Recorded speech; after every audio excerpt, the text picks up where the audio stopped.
compris des enfants cette semaine qui ont été tués ou blessés par l'armée israélienne. Et donc, parfois, c'est soi-disant mal diagnostiqué comme tir, parfois c'est peut-être fait exprès, on ne sait pas. Les échanges de prisonniers, on en est au 4e groupe et ça a l'air de fonctionner puisque aujourd'hui encore, il y a eu 3 prisonniers israéliens qui ont été libérés de la bande de Gaza et il y a eu 183 prisonniers palestiniens qui ont été libérés, soit amenés tous à Ramallah parce qu'ils font partie de la Cisjordanie, soit envoyés à Gaza, et il y a malheureusement eu des prisonniers qui sont de Cisjordanie et qui ont été déportés à Gaza. Il y a eu aussi quand même dans les bonnes nouvelles, pour la première fois, 50 enfants blessés et leurs familles qui sont passés aujourd'hui en Égypte par le terminal de Rafah. Et en parlant du terminal de Rafah, depuis hier, l'armée israélienne a quitté donc ce terminal, c'est-à-dire tout ce qui est le passage de Rafah n'est plus sous contrôle israélien. Ils ne sont pas très très loin, bien entendu, parce qu'on est très loin d'avoir levé le blocus de Gaza. Et l'armée israélienne se trouve donc au tour extérieur de la bande de Gaza. Mais donc, on doit rester vigilant parce que ce qu'on veut, c'est bien entendu une liberté totale de circulation pour les Palestiniens. Il n'y a aucune raison qu'il y ait des restrictions. Et quand on a entendu Israël dire cette semaine, ah oui, tous ceux qui le veulent, on ne parle pas simplement des enfants blessés ou malades, pourront sortir par Rafah, aller en Égypte, mais une fois qu'ils seront passés, ne pourront plus revenir. Ça, c'est pas acceptable, d'accord? Les Palestiniens ne l'accepteront pas.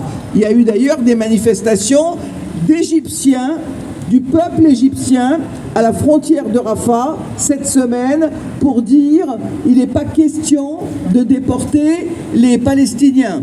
Et comme vous le savez, Trump avait dit qu'il se souciait tellement du bien-être des Gazaouis et qu'ils étaient dans des conditions tellement difficiles et tellement insupportables qu'il vaudrait mieux qu'ils aillent s'installer en Égypte ou en Jordanie.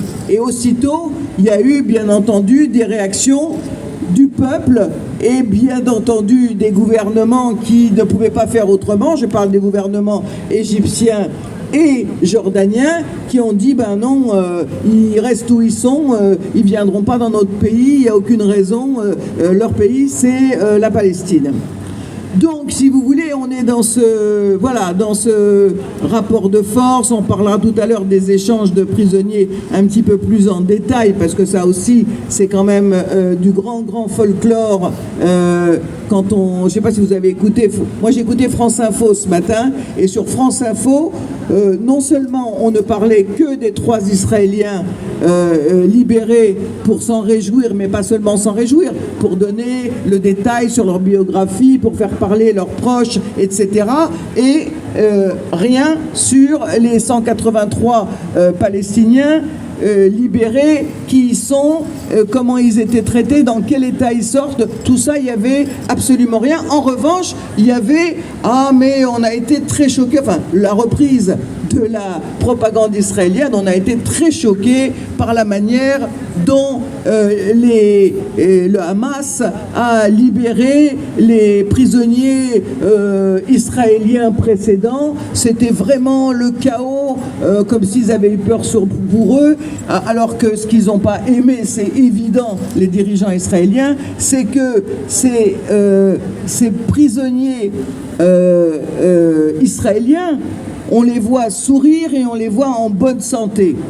Et ça leur est insupportable, parce que eux, en revanche, les prisonniers palestiniens, quand ils les libèrent, on les voit véritablement très marqués par la torture, par la gale, par tous les mauvais traitements qu'ils ont subis en prison, et même ceux qui n'ont pas fait 23, 24 ans de prison, parce que là, on voit que, je veux dire, il y a ceux qui ont fait des très longues peines. On a vu sortir aujourd'hui, par exemple, des gens qui avaient fait 23 et 24 ans de prison.